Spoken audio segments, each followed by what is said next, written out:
শ্রীলঙ্কান ব্যাটারদের নিয়ে আজকে যেন ছেলে খেলা করলো বাংলাদেশ। একের পর এক তুলে নিয়েছেন উইকেট। মূল্যবান উইকেট নিয়ে বাংলাদেশ বোলাররা পরিচয় দিয়েছেন তাদের বোলিং নৈপুণ্যের।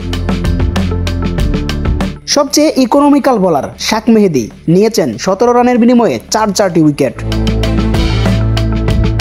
মুস্তাফিজুর রহমান তিনিও কোনো অংশে কম নয়, 4 ওভারে 17 রান দিয়ে নিয়েছেন 1 উইকেট। মূল্যবান উইকেট নিয়েছেন মুস্তাফিজ। ডেথ ওভারে বারবারই সেরা মুস্তাফিজ তা আবারও প্রমাণ করলেন। বাংলাদেশের আরেক প্রতিভাবান অলরাউন্ডার শামীম হোসেন পাটোয়ারি তিনিও নিয়েছেন 1 উইকেট। সেই সাথে লিটন কুমার দাসের ক্যাপ্টেন্সি ছিল আজকে দেখার মতো। মাঠের মাঝে কিভাবে ফিল্ডিং পরিবর্তন করবেন, কিভাবে বোলিং আনবেন, তার একাধিক পরিবর্তন সবকিছু মিলিয়ে লিটন কুমার দাস ছিলেন অসাধারণ। আজকে সব স্পিনাররাই ভালো বল করেছেন। শামীম পাটোয়ারি থেকে শুরু করে রিশাদ হোসেন, কেউ কারো চেয়ে কোনো অংশে কম নয়। তবে ফেস বোলিং ইউনিটে কিছুটা খরচে ছিলেন তানজিম হাসান সাকিব। আজকের ম্যাচে ফিল্ডাররাও 100% দিয়ে চেষ্টা করেছে।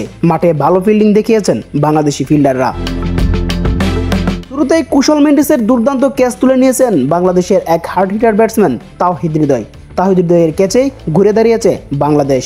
শরীফুলের বলে উইকেট নিয়েছেন তিনি। শুভকামনা বাংলাদেশ।